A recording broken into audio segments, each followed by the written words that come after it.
So we've asked you, the viewer, to send in claims you've seen about the coronavirus online, and our medical expert, Dr. Kohli, will help determine whether they are fact or fiction. I think this is my favorite segment. Dr. Kohli joining us live. Hey, Doc. So let's get started. Our first claim says children can get very sick and end up in the ICU or even die from complications of coronavirus.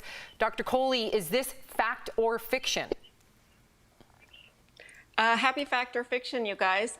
So this one is definitely fact, and I'm glad that we're talking about it because although it is rare for children to get very sick with the virus itself, we're actually learning there's a condition called multisystem inflammatory syndrome in children where the children can get sick after they contract the virus. And essentially what happens is that the infection somehow confuses the immune system of the child to start attacking its own blood vessels even after the virus is cleared out of the body.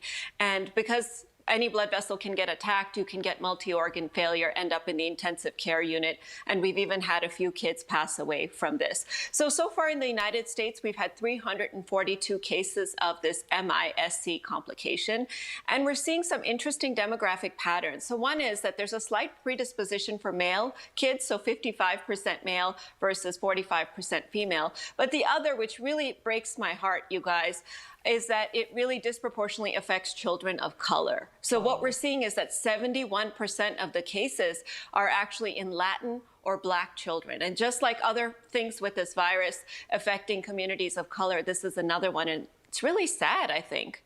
But it's good to know so that people can be proactive about keeping their children safe. Now, Dr. Kohli, is this fact or fiction? One of the risks of getting the coronavirus vaccine is that you can catch the infection from it. Oh, this is a good one. This is fiction, and I'm so happy to say that because 40% of Americans actually said that they wouldn't get the vaccine when it became available because they were afraid of catching coronavirus from the vaccine. So the vaccine is really injecting just a piece of the virus's genetic material. It's not the whole virus itself. So think of it just like seeing the virus's arm, basically, is all your immune system is doing and learning how to train itself to fight the virus based on that. Now, people who get the vaccine can get sick, so they can have fevers, chills, muscle aches, but that's usually short-lasting, just for a few hours or maybe a day. And it's really the immune system getting revved up in response to fighting the virus, but not getting sick from the virus itself. Good to know. Okay, so our last one, Dr. Kohli, homemade masks. They need more than one layer to be effective, fact or fiction?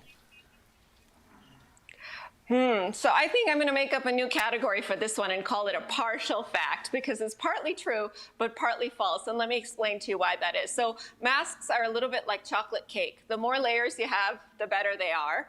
But the problem with masks is that if you have too many layers, it starts to make it hard to breathe. So the CDC has actually recommended that double layer masks, cotton masks, have the best balance of efficacy. So they're 2 layers, so they can actually block particles well, and breathability, so they allow you to wear them comfortably. So that's really what's recommended. But there's a study that just came out of Australia this week that says that if you have a single layer mask, it's better than nothing, and it actually prevents droplets while you're talking and breathing. Now, 2-layer masks actually prevent those sneezes and coughs that we worry about because those travel a lot farther. So 1 layer is better than none.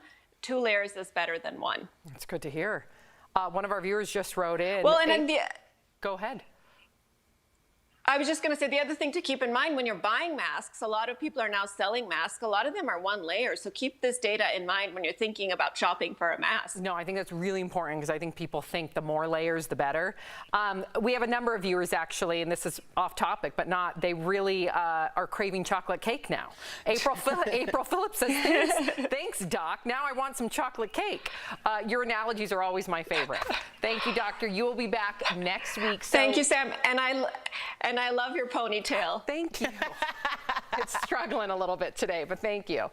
If you guys have a question about coronavirus that you want answered by Dr. Kohli, write us on social media. You can also email info@dailyblastlive.com. Again, we got no panic. We just have prevention and precautions.